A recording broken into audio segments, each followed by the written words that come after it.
오늘도 우리 다윗의 기도를 봅니다. 물론 우리는 이 본문을 읽을 때에 이게 다윗의 기도의 교훈과 우리에게 주는 모범이 있다 이렇게도 읽지만, 사실은 이 얘기는 다윗이 범죄하고 하나님께 벌받았어, 심판받았어, 그래서 아이가 죽은 거야, 이런 생각이 더 크게 우리에게 와지는 그런 의미가 남는 본문이 아니겠습니까?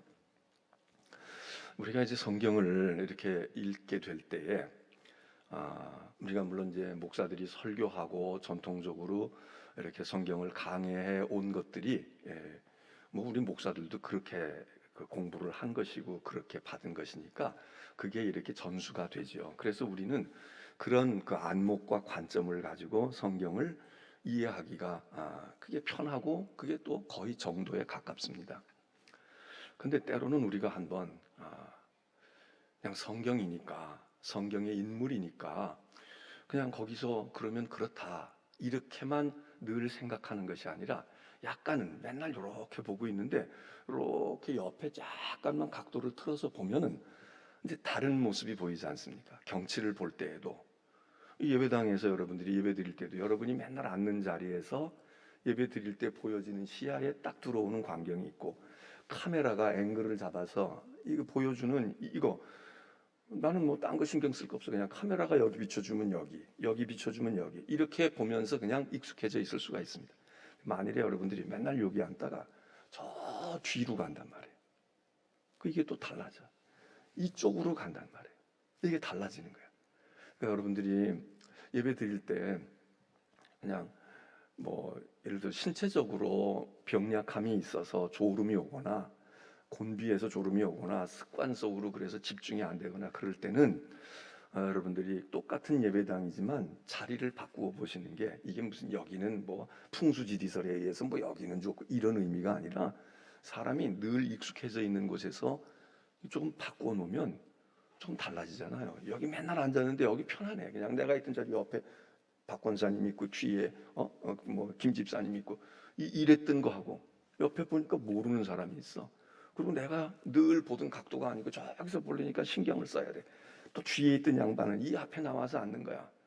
특별히 내가 오늘은 피곤하다, 내가 졸립다, 오늘은 내가 암만 해도 좀 그래.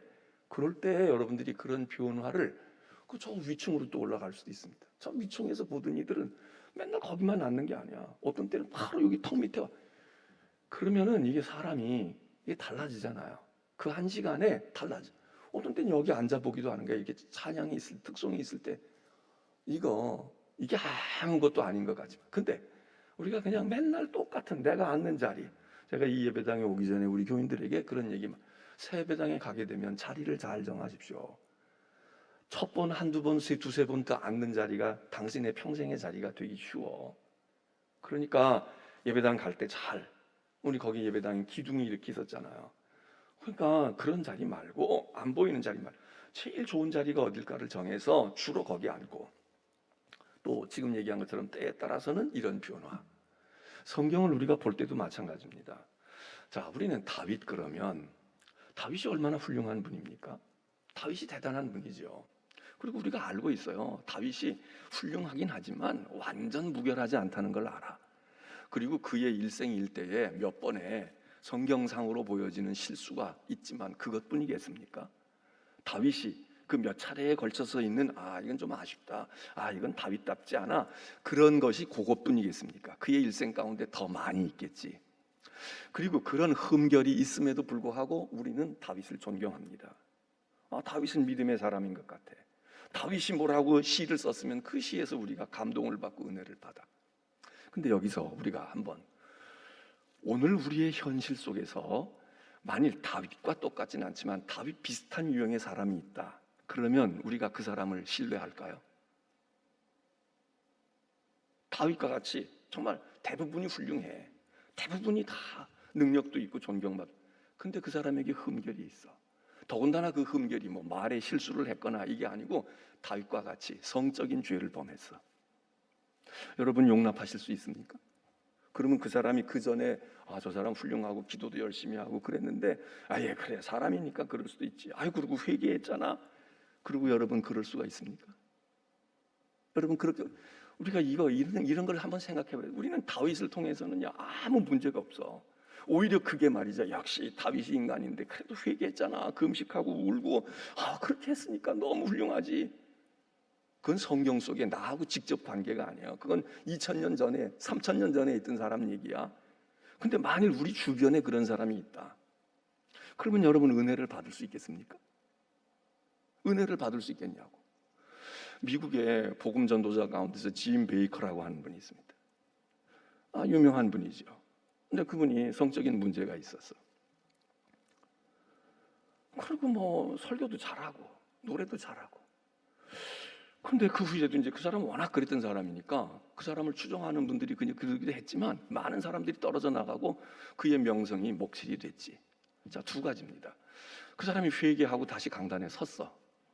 근데 정말 진실한 회개였을까? 이게 궁금한 것이고, 두 번째는 진실한 회개였단 말이에요. 하나님께도 그래서 하나님이 용서하시고 그래 너도 인간이 그랬음에도 불구하고 많은 회중들이 그 전에 짐 베이커 목사의 말씀과 그의 영역과 그의 사역을 신뢰한 것처럼 신뢰할 수. 여러분 같으면 어떠시겠습니까? 이거 우리가 간단한 문제가 아닙니다. 근데 우리는 다윗에 대해서는 신뢰를 해요. 다윗에 대해서는 신뢰한다고. 다윗이 뭐가 어땠어? 뭐가 어땠어? 그래, 그 사람 그랬지만, 그래서 회개하고 또 하나님 앞에 낮아지고 금식하고 말이야. 이렇게 했으니까 훌륭하지. 자, 우리가 실제로 그런 일을 보고 겪는다면 나는 어떨까? 이 문제를 한번 고민해 봐야 되지 않을까요? 정말 우리가 훌륭해서 훌륭하다고 보는 거야? 성경이니까 그냥 그래서 보는 거야? 아니면 나하고 직접적인 관계가 있으면 절대로 나는 용서 못해, 나는 이해 못해 그러는 겁니까? 제3자이면 그럴 수도 있지 저럴 수도 있지 그러는 겁니까? 또 하나 우리가 이 문제를 보면서 이런 성경을 읽으면서 지금 우리는 성경을 볼 때 다윗의 입장에서 많이 본단 말이에요. 우리가 뭐든지 다 그렇잖아. 예를 들어서 애굽에서 이스라엘 백성이 구원해서 온다. 홍해 바다를 건너서 구원받았다. 그런 구원을 받은 이스라엘 히브리 백성들의 관점에서 우리가 그걸 봐. 근데 우리 조상은 애굽 사람이야. 근데 우리 할아버지가 거기서 말에 빠져 죽었어. 그러면 여러분, 우리가 그 성경을 읽을 때 우리는 어떻게 봐야 될까요? 자, 지금 러시아와 우크라이나가 싸움을 해. 그 지금 대부분 우리가 동정을 해요. 공산주의가 그랬고 사회주의가 이랬는데 저거 또 그래 저런. 그러니까 러시아를 좋게 우리가 그동안 그렇게 나쁠 건 없었잖아요. 6.25 때. 그래서 그렇지 요즘에 근래에 와서는 이렇게 저렇게 그래도 말이에요. 우리 상품도 팔아준다고 그러고 말이에요. 어쩐다고 그래. 그런데 이번에 이거 아니야. 진짜 이건 믿을 수가 없다. 많은 분들이 그렇게 동정심을 가지잖아요. 약자 편에 서니까. 그래서 우크라이나 군인들이 막 이겼다고 그러면 우리는 그리고 막 이렇게 학살당하고 땅에 묻었다. 6.25 때 우리가 저러고 당했는데 또 빨갱이들은 그러는 거야. 이렇게 할 수 있습니다. 그런데 러시아의 젊은 군인들 어디 갔는지도 몰랐다는 거 아니야. 러시아의 군인들은 징집병이 있고 모병이 있는데 직업 군인들은 외국에 나가서 전투를 할 수 있지만 징집해서 그냥 의무병처럼 가는 아이들은 그 나이 20살 이렇게 애되게 가가지고 그냥 자기 동네에서 훈련받고 여기서 이렇게 하던데 그런 아이들은 외국에 나가서 전투할 때는 러시아 법은 그게 허락이 안 됐다는 거 아니에요. 근데 어느 날 보니까 얘네들이 이동해가지고 작전 이동한다고 그래서 이동하고 건너보니까 국경선 너머에 와 있는 거야. 그럼 이 러시아 병사들은 무슨 죄가 있습니까? 제대로 이해도 없어. 어디 간다는 얘기도 없어. 그냥 지휘관이 끌고 가가지고 여기서 전투해. 그렇게 해서 죽었단 말이에요. 그렇게 해서 그냥 죽은 거야. 어떻게 될지도 모르고 죽은 거야. 그럼 러시아 병사들은 푸틴이나 이렇게 지도급에 있는 녀석들은 그것들은 다 의도하고 한 거지만 이거 아무 죄도 없는 그 어미 아비들은 무슨 죄예요? 우크라이나 병사만 서럽고 힘들어. 물론 거기가 1차적이지만 러시아 병사들은 얘네들은 또 뭐예요? 그럼 얘네들은 지옥 가야 돼? 여러분 어떻게 생각하죠? 그러니까 우리가 성경을 읽을 때 내가 어느 관점에서 서 있느냐, 우리는 당연히 이스라엘, 다윗 이런 관점에서 서 있어요. 그러니까 당연한 거야. 이것도 지금 하나님이 범죄했잖아. 이거 지금 그 얘기 아시죠? 밧세바의 관계에서 불륜의 관계를 맺어가지고 아이가 생명이 생긴 거야. 그 하나님께서 그걸 못마땅히 여기셔가지고 지금 혼살 내는 거 아니에요? 그리고 결국 아이를 죽이시는 거 아니야? 너 그건 죄악의 씨앗이야 이놈아. 너 그런 거. 그럼 이 아이는 천국 갈까요? 지옥 갈까요? 이 아이는 죄의 결과물이잖아. 불륜의 관계를 맺어서 태어난 아이잖아요. 이거 죄의 삭시란 말이에요. 그러니까 이거는 심판받았어. 그러면 이 아이는 심판받았으니까 죄져가지고 난 거 아니야? 그건 불순한 거지. 이러고 이 아이 지옥 가야 돼. 예수 안 믿었으니까 지옥 가야 돼. 천국 가야 돼. 이 아이가 무슨 죄가 있어요? 이 아이가 무슨 죄가 있어? 이 아이가 박씨 집안에 태어나고 싶었어? 김씨 집안에 태어나고 싶었어? 이 아이는 아무 선택권이 없잖아요. 생명은 하나님께서 잉태하고 난다는데. 자, 이런 문제가 복잡해지는 겁니다. 그러니까 이게 궁금한 분은 성경을 더 열심히 공부하고 신학을 공부해야 돼.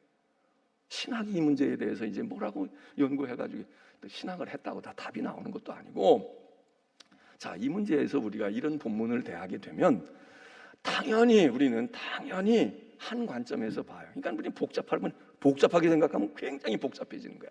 이 구원의 문제도 그렇게 간단한 일이 아니에요. 그러니까 이 문제도 우리는 당연히 다윗의 입장에서 모든 걸 해석을 하는 거야. 다윗이 주인공이고 나머지는 다 조연이야. 그러면 이 아이는 세상에 왔다가 지 아버지 죄값 때문에, 지 엄마 죄값 때문에 죄값 치르고 그냥 인생 끝나고 말고, 이 아이는 어떻게 된 겁니까? 이런 생명들이 세상에 많잖아. 그래서 우리가 성경을 읽을 때에 한 관점에서 그걸 보고, 야, 이거는 이런 교훈을 준 거야, 음란하지 말라는 거야, 죄짓지 말라는 거야, 이런 관점에서 딱 그냥 정리해가지고 단순하게 딱 붙들면 그냥 그것만 붙들고 그거 노래하면 돼요. 그 아까도 얘기한 것처럼 다윗이라는 사람이 다윗이니까 우리가 이게 다 용납이 되는 거야. 근데 다윗이 아니야. 다윗이 아니고 박아무개의 이야기야. 그리고 우리 주변에 있던 사람 이야기야. 그러면 여러분, 우리가 정말 이 다윗을 지금도, 야, 다윗은 참 훌륭한 분이야, 이럴 것 같은가, 그 얘기입니다.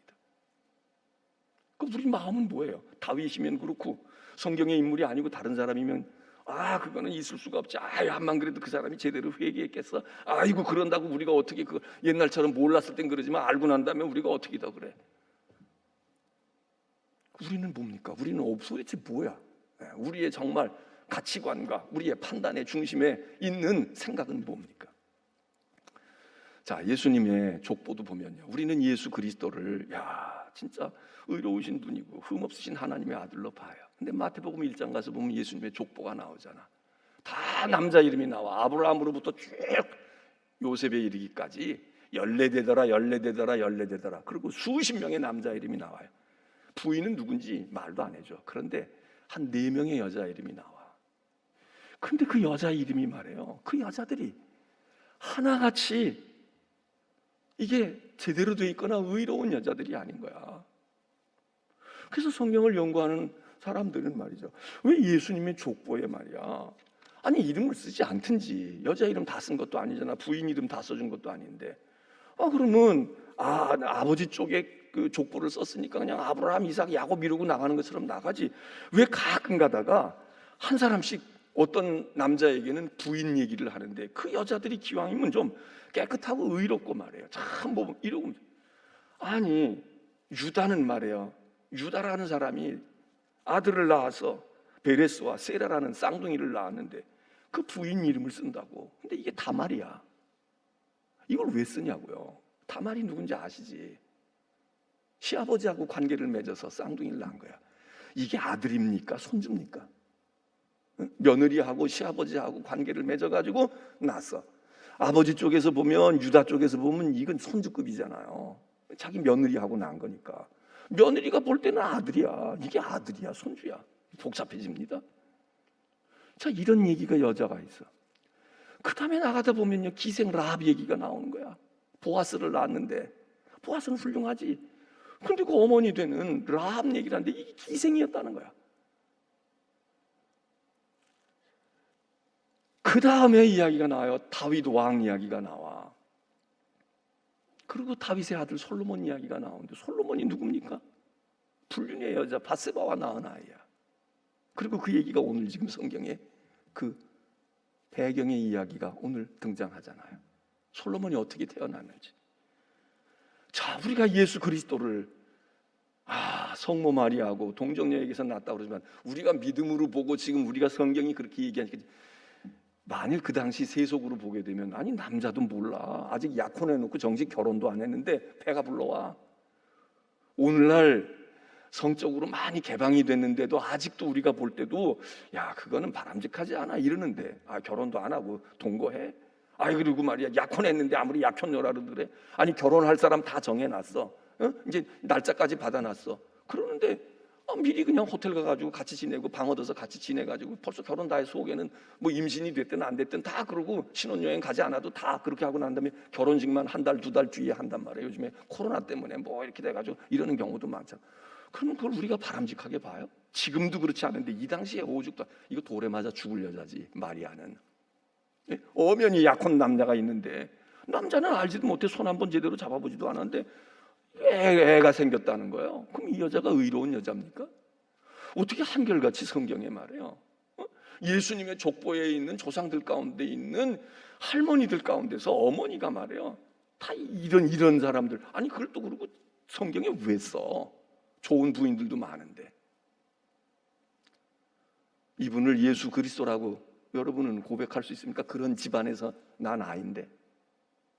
그러니까 우리가 좀 솔직해지자고요. 솔직해져. 그냥 예수님이니까 통하는 거야? 다윗이니까 괜찮은 거예요? 네? 만일 우리 속에서 그런 현실이 일어났다 그러면 우리가 그럼에도 불구하고 아니야 그건 그거고 인간이니까 하나님의 은혜로 다 속죄함을 입고 우리가 그러니까 하나님의 은혜가 크지 그리고 하나님만 영화롭게 하고 하나님만 찬송할 수 있겠느냐 그 얘기입니다. 그러니까 우리가 너무 그야말로 세속적인 말로 하면 세뇌가 되어 있어요. 세뇌가. 그래서 그렇게 얘기하면 그냥 다 그거 뭐 이래도 좋고 저래도 오늘 우리 사회도 마찬가지예요. 내가 이쪽에 서 있으면 이쪽 편의 사람이 무슨 짓을 해도 다 용납하는 거야. 이쪽 편에 서 있으면 이것도. 저는 태극기 들고 먼저 지금 사면받은 대통령 그럴 때에도 뭐 태극기 들고 잘못했잖아요. 탄핵 받아야지. 탄핵 받아야 되잖아. 어쨌든 국정농단을 했고 정치를 잘못해서 이렇게 어지러워졌잖아요. 책임을 져야지. 그러면 그 다음에 촛불 들고 나온 사람들 난 거기도 못마땅해요. 촛불 든 것까지는 좋을 수도 있고 뭐 그럴 수도 있어. 그럼 계속 난 촛불 들었으니까 촛불 세력이니까 계속 그래야 돼. 그 사람들이 지난 5년 동안 더 눈을 부릅뜨고 더 판단하고 적어도 우리는 그러면 안 되잖아. 전에는 그랬어도 우리는 안 그러려고 촛불 들었는데 이게 뭐냐 이러고 얘기를 떠들었을 사람이 누구예요? 촛불 든 사람이 떠들어야 되잖아. 근데 태극기 든 사람들이 떠드는 거야. 내로남불하냐? 너네들 왜 그랬어? 야, 너네들 전에는 생각 못해? 뭐 이러고 서로 그래. 이걸 뒤집어서 역할을 뒤집어서 해야 되잖아요. 태극기 들고 옹호했던 사람들은 오히려 그 태극기 자기들이 추종하는 세력에 대해서 야, 나는 투표했는데 이거 아니야. 왜 이렇게 했냐? 그랬어야 되는 거 아니에요. 근데 끝끝내 우리는 오라. 우리 편은 무슨 짓을 해도 괜찮아. 이쪽은 이쪽대로. 우리는 무슨 짓을 해도 괜찮아. 우리가 하는 건 개혁이고 정당하고. 여기서 여러분 이게 세뇌가 되면은 이게 참 골치 아픈 일 아니에요. 우리가 신앙적으로도 믿음도 마찬가지입니다. 오늘 여기 성경 말씀에도 보면 자 하나님께서 이제 형벌을 내리시는 거 아니에요. 그 다윗이 이제 아는 거야. 이미 사태는 벌어졌다. 아이까지 낳았다. 그런데도 역시 다윗의 훌륭한 점은 그 상황에서 기도하잖아요. 오늘 여기 성경에 보면 다윗이 하나님 앞에 나아가서 엎드려서 기도합니다. 금식하고 여기 기도했다고 그랬어. 간절히 하나님 앞에 용서해달라고 기도합니다. 훌륭하죠. 그런데 하나님이 그 기도 들으셨습니까? 기도 들으면 용서해주고 아이를 살려야 되잖아. 하나님이 살리시지 않아. 그래서 다윗이 그 아이 놓고 금식하고 복기를 끊고 기도합니다. 근데 아이가 죽었어. 그러니까 신하들이 말을 못하는 거야. 야, 왕이 아이가 살아있을 때도 음식도 안 드시고 말이야 저러고 하나님 앞에 저러고 기도. 아이가 죽었다 그러면 얼마나 낙담할까, 얼마나 상심이 클까. 그러니까 말도 못해. 말도 못하는 거야. 왜? 말했다가 무슨 지도권이 떨어질 줄 알아. 그래도 어떻게 해요? 아이가 죽었으니까 자꾸 시간은 흘러가. 가서 얘기합니다. 그런데 뜻밖의 반응이 나오는 거야. 다윗이 그전까지는 넋을 잃고 다 싫다 귀찮다 나 오지 마. 나 하나님께 기도하고 내가 용서를 구해야 돼. 그러고서는 막 식음을 전폐하고 금식하고 기도했던 다윗이요. 그래? 그리고 일어나서 가서 목욕 재개하고 샤워하고 말해요. 얼굴에 기름을 바르고 야, 상 좀 차려와라. 음식을 먹는 겁니다. 이해가 돼요? 이해가 안 되잖아. 아이가 살아있을 때도 그랬는데 죽었는데 보통 우리는 그러지. 보통 우리는 그러잖아요. 내가 애가 죽었는데 뭘 먹니? 그리고 더 통곡하고 더 난리치고. 다윗은 딱 일어나서 의관도 차려입고 얼굴에 기름도 바르고 음식을 먹고 기운을 냈다. 그럼 묻습니다. 왕이시여, 도대체 이게 살아있을 때도 그랬는데 아이가 죽었다는데 어찌 그럴 수가 있어? 다윗이 얘기하는 거예요. 내가 애가 살아있을 때는 혹시 하나님이 살려주시기를 원해서 내가 그러고 간절히 하나님께 구해봤지만 이미 데려가셨어. 그 아이를 내게로 데려올 수 있냐? 내가 그 아이에게로 갈 수는 있겠지만 그 아이를 나에게 데려올 수 없어. 상황 끝났다 이겁니다. 여러분, 우리가 기도할 때 끈질기게 기도해서 해야 돼요. 근데 이런 경우가 있잖아. 물론 부활의 신앙을 가진 우리가 보면 죽은 아이가 살아날 수도 있어요. 다윗은 그 신앙은 없었나 봐. 아이가 죽었는데 내가 아이에게로는 갈 수 있지만 아이가 나에게로 올 수 있니? 이건 틀렸어. 이제 여기서부터 다시 출발이야. 이거 중요한 것입니다. 우리 기도 가운데 상당 부분을 하나님께 맡기든지 하나님이 결정하신 거에 대해서 순종하든지 해야 되는데 이걸 자꾸 붙들고 살려달라는 거야. 자꾸 나에게로 아이를 데려와 달라는 거야. 이 사람 아이도 못 데려오고 자기 인생도 못 나가. 우리가 기도하다 보면 하나님께 맡겨야 될 게 있잖아요. 어느 단계에서는 기도했어. 그리고 난 지금 또 기도할 게 또 생겨났단 말이에요. 또 일이 있어. 근데 이거 안 하는 거야. 직장도 안 가고 일도 안 하고 그것만 매달리고 있어. 지나간 과거의 일, 그리고 하나님이 결정하신 일인데 자꾸 그거 매달리는 거야. 이랬으면 될 걸, 저랬으면 될 걸. 결혼해가지고 마음에 좀 안 들어도 부부가 됐어. 그러면 둘이 사랑하고 그리고 좀 못마땅할 땐 싸우더라도 그러고 살아야지. 맨날 얘인 생각하고 자기 마음속에 있던 이상형 남자나 여자 생각하고 이러지 말았어야 될 걸 저러지 말았어야 될 걸. 아니, 아이는 벌써 두살 나가지고 기르고 있는데 그 아이도 눈에 안 들어오고 내가 왜 인생이 이렇게 됐나. 그거 어쩌자는 겁니까? 우리가 기도할 때도 그렇잖아요. 오늘 새벽에 얼마 전에도 제가 그런 얘기했지만 새벽에 기도 좀 정리하고 가셔. 기도 좀 정리하시라고. 정리해야 될 게 많아. 하나님이 이미 끝내셨어. 그 문제에 대해서는 더 이상 나에게 말하지 마라. 다윗도 거절당했고요. 바울도 거절당했고 심지어 예수님도 거절당하셨잖아. 그러면 툭툭 털고 일어나야지. 이제 아버지 뜻대로 하시옵소서. 그리고 또 딴 일 찾아야지. 맨날 그거 붙들고 내가 이건 그였고 뒤집어 엎을 거야. 내 믿음이 적어서 그런가 봐. 내가 정성이 모자라서 그런가 봐. 정성이 모자라는 것들이 있어요. 그건 그렇게 차고 가야 돼. 그건 끈질기게 해야 돼. 근데 이거는 이미 손 털어야 돼. 다윗은 털었어. 툭툭 털고 일어나. 한나도 그랬잖아요. 그렇게 통곡하고 그렇게 미친 여자처럼 기도했는데 엘리 제사장이 이제 그만해. 당신 몸 생각하고요. 가서 먹어. 그리고 정신 좀 차려. 당신 쓰러지면 아무것도 아니야. 뭐 예를 들면 그런 거 아니겠어요? 그러니까 한나가 일생 그것 때문에 다 열등감 가지고 나는 어떻게 하나님이 버리셨나 이러고 있던 이 여인이 툭툭 털고 일어나서 가서 수색을 없애고 아이 그래 하나님 주시면 주시는 거고 안 주시면 또 내 인생이 있는 거지. 그리고 가서 밥 먹고 그리고 엘가나 남편과 그날 밤 밥 먹고 힘 먹고 아리 닦게 하고 동침했다는 거 아니에요. 거기서 생명이 태어났어. 생전 못 낳던 여자가 사무엘 나왔잖아. 여기 다윗이 말이야. 그래서 다 털어. 그리고 먹고 아유 이제는 뭐 어떡하겠냐. 이 상황은 이 상황대로 내가 벌을 받았던 용서를 받았던. 그리고 가서 자기 밧세바를 위로합니다. 여러분 이게 참 묘한 겁니다. 다윗이 진정으로 이게 회개한 거예요? 회개했으면 이 여자를 내보내든지 관계를 끊어야 되잖아. 근데 그 밧세바 데리고 살아요? 여러분 같으면 이거 이해가 돼요? 저것 때문에 하나님이 그 아이를 죽였는데 저 잘못된 관계 아니야? 정리해야 되잖아. 바벨론 포로 생활하던 사람들이 돌아와가지고 막 그 짓하고 있을 때 에스라 느헤미야 이런 학계 스가랴 예언자들이 얘기할 때 에스라가 많이 얘기한 게 뭡니까? 다 정리하라는 거야. 여자 정리해라. 내보내. 더 이상 데리고 살지 말어. 회개했다면 청산해야지. 여러분 이게 간단한 일입니까? 근데 그때는 그렇게 했다는 거예요. 근데 여기 다윗은 정리를 안 해요. 정리를 안 한다고. 그리고 들어가서 오히려 밧세바를 위로하는 거야. 참 당신 내가 마음이 아픈데 당신은 어쨌든 배 아파서 난 아이인데 얼마나 마음이 아프냐. 그리고 또 동침을 했다는 거야. 그런데 또 이상한 것은요, 하나님이 아들을 주셨어. 그리고 그 솔로몬을 하나님이 몹시 사랑해. 여호와께서 그를 아니 뭘 사랑해. 밧세바 회개했다는 얘기는 뭐 안 나오니까 회개했는지 안 했는지 몰라. 아니 회개했어도 그렇지. 한 번 그렇게 해서 아이 낳아가지고 매 맞아서 죽었는데 또 아이를 낳아? 근데 하나님께서 그를 사랑했다는 거야. 자, 여러분, 다윗은 용서를 받았다고 우리가 생각합니다. 근데 용서를 받았는데 용서라는 게 뭐예요? 용서는 용서야. 근데 다윗이 용서 받았어요? 다윗이 하나님께 잘못했어요. 제가 이거 잘못해가지고 이렇게 씨앗을 뿌려가지고 아이가 태어났는데 이 아이가 무슨 죄가 있습니까? 애를 살려주십시오. 그럼 살려줬어야 되잖아. 하나님이 안 살리죠. 하나님 치신다고. 아니 치면 다윗을 치든지 밧세바를 쳐야 될 거 아니에요. 근데 왜 아이가 왜 죽습니까? 여러분, 다윗이 용서 받은 거야, 안 받은 거야? 그런데 그 용서 못 받았구나. 하나님이 그냥 계획대로 치셨네. 하나님이 심판하셨네. 그런데 또 보면요, 다윗이 용서 못 받은 겁니까?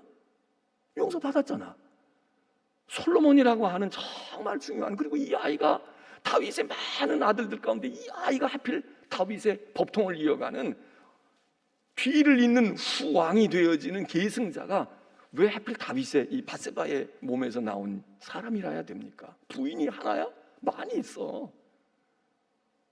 그런데 왜 하나? 여러분, 우리는 믿음으로 하나님이 하시는 일이니까 다 순종해요. 근데 우리가 보통 상식적으로 경험적으로 생각해 볼 때 이게 우리의 마음에 흔쾌히 오는 일입니까? 아니, 아들이 없는 것도 아니잖아. 그러면 다른 아들 가운데 왕을 세워가지고 이어가게 하시지. 아니, 왜 허구 많은 여자 가운데 밧세바가 낳은 아이가, 그 먼저 아이는 벌받아 죽고 그 다음 아이는 하나님께서 사랑하셔서, 그 하나님의 사랑의 기준은 뭘까요? 새벽에 명쾌했던 머리가 근데 헷갈려지시나? 여러분, 성경은 간단치가 않아요. 그리고 하나님의 생각은 우리보다 깊어. 그래서 하나님이 또 나단을 보내가지고요, 그냥 그렇게만 내가 사랑한다 이 정도가 아니야. 사랑해서 아들 줄게. 아니, 밧세바도 위로해줘라. 그래, 너희들도 그래, 뭐 정이 듣고 그랬으니까 그런 건데, 이러고 하셨으면 됐는데, 또 하나님도 어디 몰입하시면 아주 깊이 몰입을 하시나 봐. 거기 보면요, 그 밧세바하고 이 다윗의 관계를 막 호되게 꾸짖었던 나단 선지자, 딴 사람도 아닌 이 나단이 말이에요. 나단이 그걸 질타했잖아. 근데 나단 선지자를 보내는 거야. 그리고 이 나단 선지자로 너 가서 축복해줘라. 이 나단은 또 뭡니까? 이 나단은 또 뭐냐고. 그래가지고 하나님께서 너를 사랑하신다 그러고 솔로몬에게 이름을 또 하나 주세요. 여디디아라. 여디디아라는 말은 하나님이 널 굉장히 좋아하신다.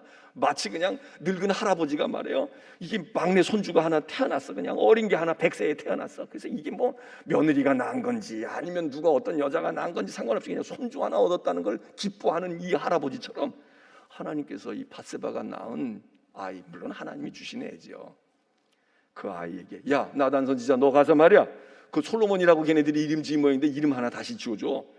여디디아라고 이름을 지어라.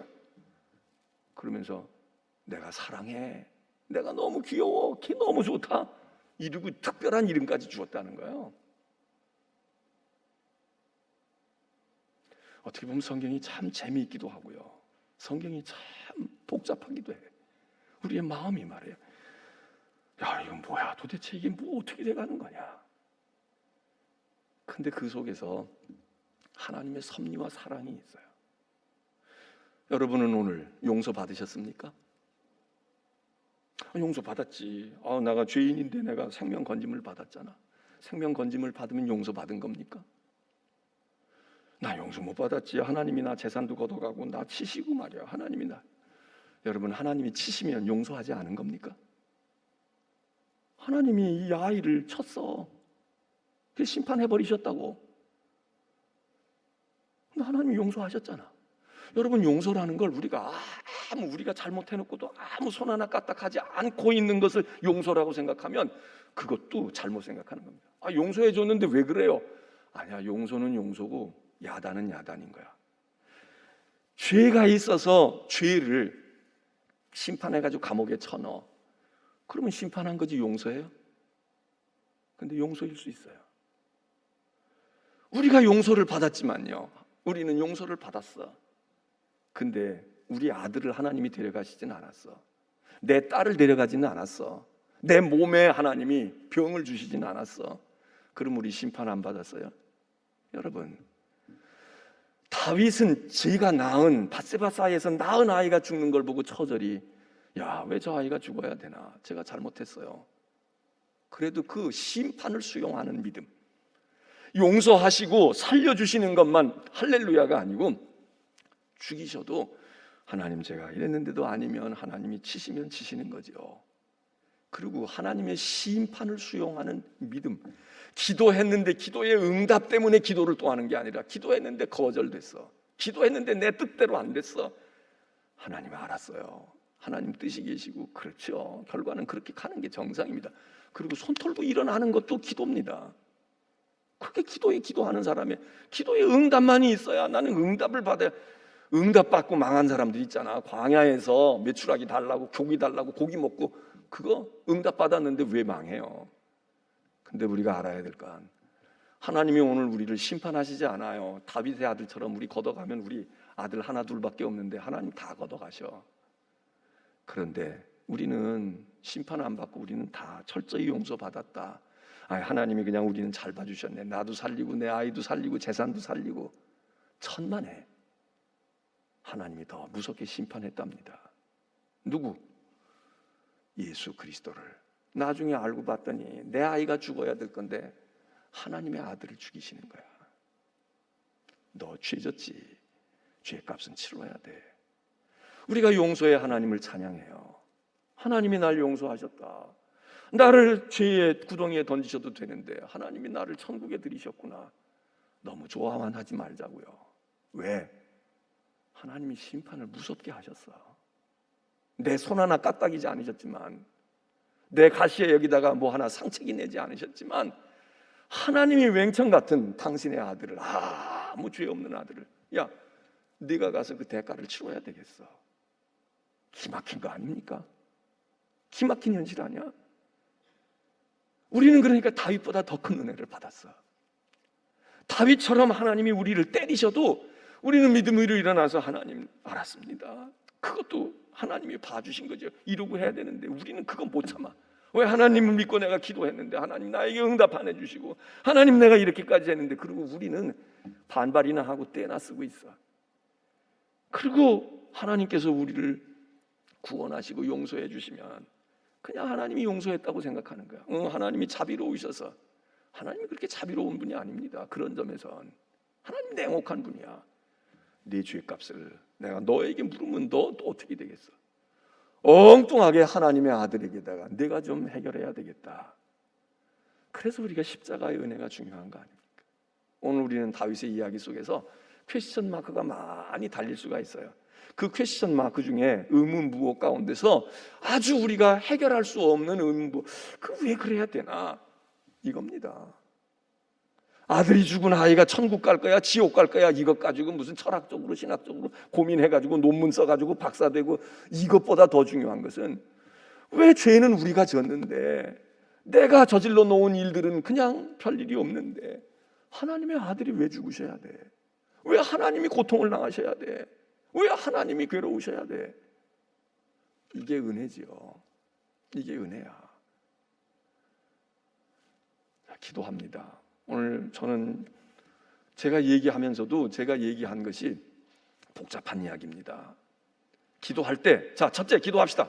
소망을 기도하고, 둘째 물질을 기도하고, 셋째 중보 기도합시다. 이러고 정리가 될 수도 있어요. 좀 기도할 때 머리가 좀 복잡해지기도 해야 돼. 야, 이걸 어떻게 기도해야 되는 거야? 이걸 어떻게 기도해야 되는 거야? 지금 우리의 용서는 이게 무엇이야? 용서야 심판이야? 이게 심판이야 용서야? 하나님이 우리에게 지금 화를 내시는 거야? 아니면 하나님이 우리를 사랑하시고 밧세바도 위로해 주라고 하시고 말해요. 그리고 둘이 들어가서 또 눈이 맞아. 그 속에서 잉태가 되어져. 이건 또 무슨 일이냐? 이건 무슨 해괴망측한 일이냐? 그리고 하나님이 거기에 빠지셔. 이게 진짜 용서 아닐까요? 괜찮아. 그래, 너 그랬지만 내가 못마땅했어. 너희들 결혼할 때 내가 못마땅했어.